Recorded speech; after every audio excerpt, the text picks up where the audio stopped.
Welcome back. The Oyo State Command of the Federal Road Safety Corps has been explaining the circumstances around the fatal accident that claimed the life of one of its officials and a yet-to-be-identified motorist earlier today in Ibadan, the Oyo State capital. A statement from the Office of the Corps Public Education Officer says the accident occurred when a Mercedes-Benz car rammed into the team said to have been giving directions to a truck driver on the side of the road. The victims are currently in hospital while the bodies of the dead have been deposited at the morgue. Commiserating with the families of the deceased, the Corps Marshal asked Nigerians to be more careful on the roads, especially as the rainy season makes the roads slippery and dangerous. The federal government is insisting that the early warning mechanisms put in place between Nigeria and South Africa to prevent any violent xenophobic attacks is yielding results. Speaking on Channels Television's monthly show, The Core, the chairman of the Nigerians in Diaspora Commission, Mrs. Abike Dabiri Erewa, explains that the mechanism led to the arrest of those involved in the latest incident. She adds that the South African authorities are taking responsibilities, which has ensured that the attacks don't spread. First was an elevated Nigeria Binational Commission, Nigeria-South Africa Binational Commission, which had been abandoned for years. And the elevation meant, number one, the early warning signal mechanism is now in place. And what it means is that before anything happens, somebody reports and the police gets involved.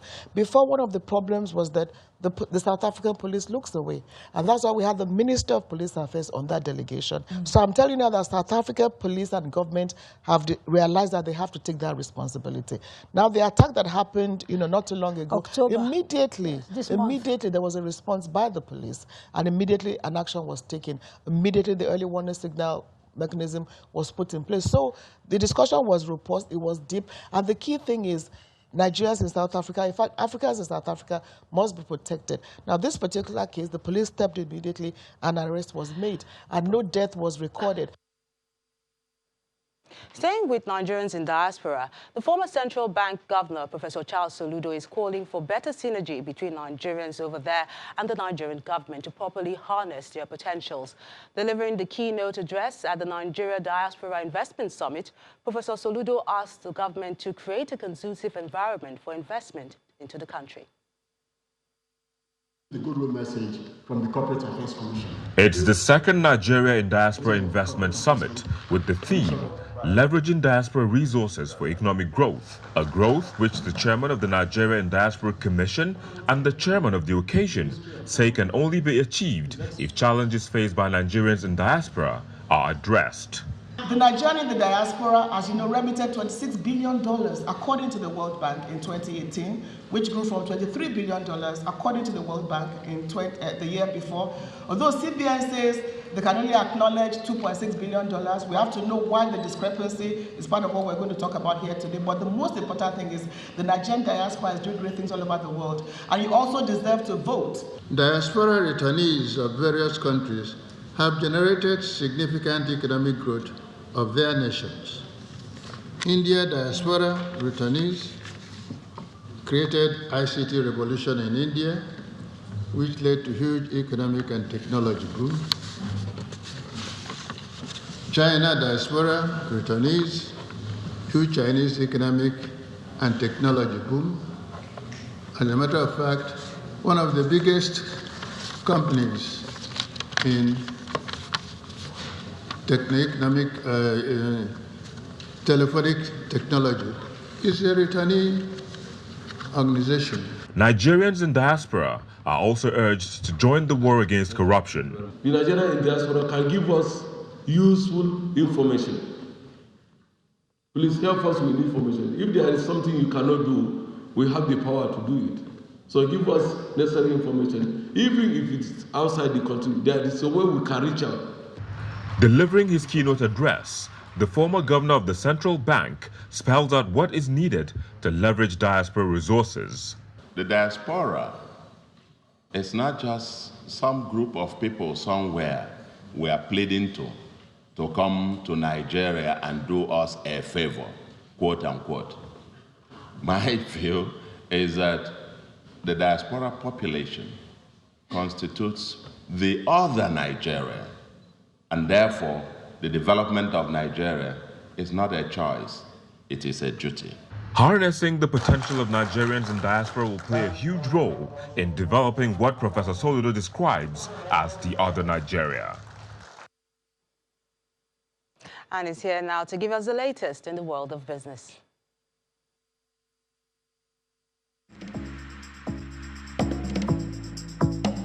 You First. First Bank.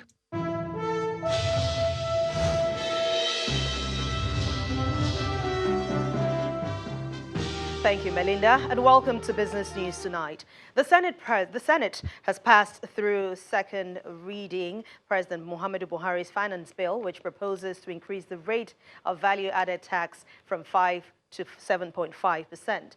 Leading that debate on the bill, Senator Yahya Abdullahi says the proposed legislation seeks to promote fiscal equity by mitigating instances of regressive taxation, reforming domestic laws to align with global best practices, and introducing tax incentives for investments in infrastructure and capital markets. Well, according to him, the additional revenue to be made by the federal government when this bill becomes law will be used to fund health, education, and infrastructure programs. This bill proposes incremental but necessary changes to our tax and fiscal law to ensure the optimum funding of the 2020 budget. Essentially, the bill has 5 strategic objectives.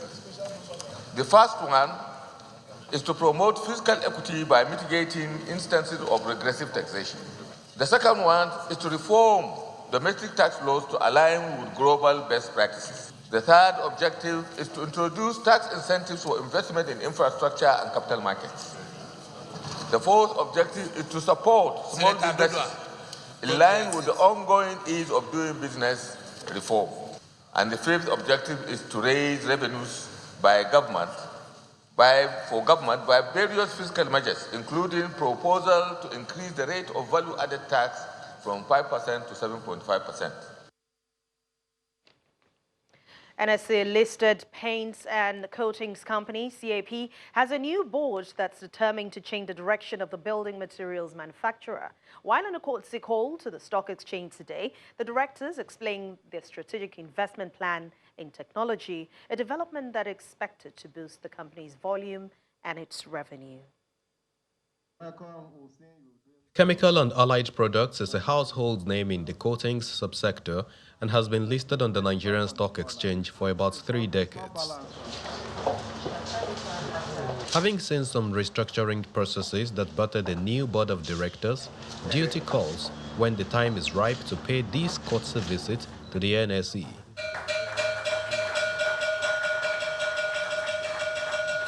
CAP is in the forefront of aligning with this change. And as part of this change, we're here in this historic location, closing the market in celebration and recognition of the new direction. The visit to the marketplace is also an opportunity to share some of the growth profitability strategies which centers around technological investing. We want to ensure that the experience of every customer of CAP is outstanding, and we're going to use technology to achieve this. In addition, we're using technology for our internal processes. So we're investing in applications for running the business more efficiently for our production line, and we're going to try and eliminate manual processes completely. We're going to leverage every opportunity we can, whether that's in-house technology, digital marketing, routes to market. Our aim is to grow our volume, grow our revenues at a very fast rate, so that in 3, 4, 5 years, we become by far the most dominant force in the paint industry in Africa. In its 9-month period to September 2019, Chemical and Allied Products maintains growth in top line and bottom line, with the earnings per share settling at 51 kobo in the 3rd quarter of the year, compared to 44 kobo in the corresponding period. With the plans to leverage technology in view, Chemical and Allied Products PLC may just be one of the most promising stocks to watch for investments and rewards. In just 3 days within the first trading week of November, the stock market's value has lost nearly a percentage. And that's details. We'll get that from Layo Adegoke.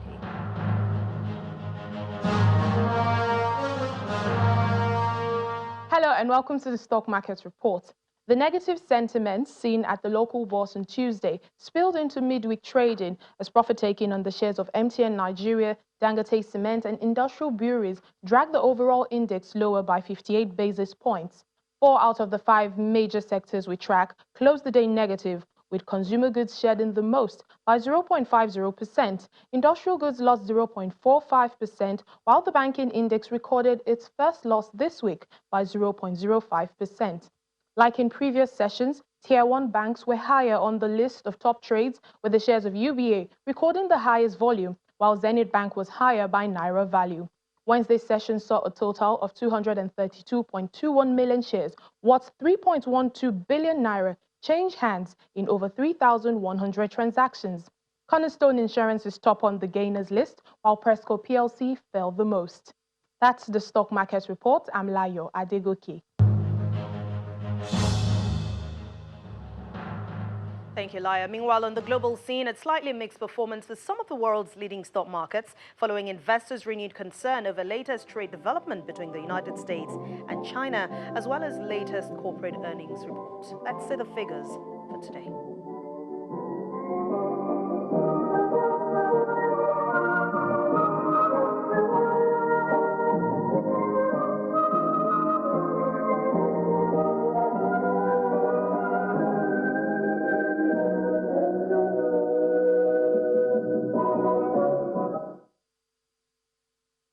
Thank you for watching Business News Tonight. I'm Anne Nwawadu. The rest of the news at 10 continues now with Melinda.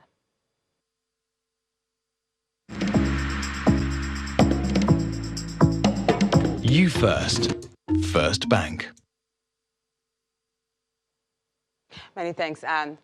Democrats in the United States Congress have announced that the first hearing in the inquiry to impeach President Donald Trump will go public next week.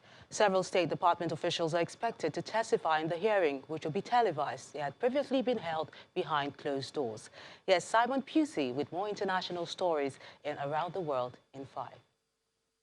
Good evening from the Channel's newsroom here in London. Suspected separatist insurgents have stormed a security checkpoint in Thailand's Muslim-majority south and killed at least 15 people, including a police officer and many village defence volunteers. It was the worst single attack in years in a region where a Muslim separatist insurgency has killed thousands. The attackers in the province of Yala also used explosives and scattered nails on roads to delay pursuers late on Tuesday night. There was no immediate claim of responsibility, however, as is common with such attacks. A 13-year-old survivor of the attack by suspected Mexican drug cartel gunmen on a convoy of US Mormons hid 6 siblings in bushes before walking 23 kilometers to get help. Gunmen killed 9 women and children in the bloodiest attack on Americans in Mexico for years, prompting US President Donald Trump to offer to help the neighboring country wipe out drug cartels believed to be behind the ambush. The young boy's family say after his mother and 2 brothers were fatally shot, the 13-year-old hid 6 other siblings in bushes and then walked for 6 hours to get help. Officials said the attack could have been a case of mistaken identity. US Democrats have made gains in state elections in what is being seen as a blow to President Donald Trump. Democrat Andy Beshear claimed victory in Kentucky's governor vote after a tight race in the conservative-leaning state. Meanwhile, Democrats seized full control of the legislature in Virginia for the first time in over 20 years. The results are a gauge of the political mood ahead of next year's presidential election. Tonight, voters in Kentucky sent a message loud and clear for everyone to hear.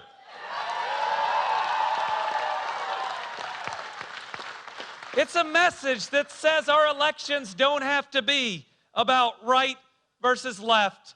They are still about right versus wrong. The UK Prime Minister Boris Johnson has launched the Conservative election campaign, promising to get Brexit done. Earlier, he left Downing Street and travelled the short distance to Buckingham Palace to meet the Queen. While the election has already been approved by MPs, the monarch still needed to sign a royal proclamation confirming the end of the last Parliament. It marks the official start of the election period in the run-up to the 12th of December poll. And if I come back here with a working majority in Parliament, then I will get Parliament working again for you. On day one of the new Parliament in December, we will start getting our deal through so we can get Brexit done in January and unleash this country's potential. I hope very much that you will support us. Let's get Brexit done and unleash the potential of the whole United Kingdom. Iraqi security forces opened fire on Wednesday to disperse protesters gathered on a bridge in central Baghdad. Protesters had blocked the Shuhada Bridge since Tuesday afternoon as part of efforts to bring the country to a standstill, with thousands continuing to partake in anti-government demonstrations in the capital and southern provinces. Security forces have killed at least 13 protesters in the last few days after weeks of relative restraint by officers. Lebanese protesters have blocked roads and gathered in front of public and private institutions as part of a wave of demonstrations against the ruling elite. The demonstrations that have plunged the country into political turmoil at a time of acute economic crisis. Crowds of protesters stood outside the ministries of Finance, Education and Justice, calling for reforms to improve the situation in the country. The nationwide protests, which were ignited by a government proposal to tax WhatsApp calls, led Saad al-Hariri to resign as Prime Minister last week. There has been no sign of progress yet towards agreeing on a new government. And finally, US police officers came to the aid of a bear after it became stuck in a rubbish bin in Kings Beach in California. A video posted on Placer County Sheriff's Office's Twitter account shows the police officers opening up the dumpster's lid to create an escape route for the large animal. Nice, Joe. It's a t-shirt? It is t-shirt. The bear inside was a male known locally as T-shirt. Kings Beach is located on the north shore of Lake Tahoe, where bears, mountain lions and coyotes live amongst the wildlife. Come on, attaboy. It took a while, but eventually the bear did manage to climb out of the bin to safety. Good boy. And that's your international news around the world in 5. Many thanks, Simon. Still ahead on the news at 10. Nigeria Football Federation says it will review the performance of the Golden Eaglets technical crew after the 5-time world champions crashed out of the Under-17 World Cup. That's in sports news. Stay with us.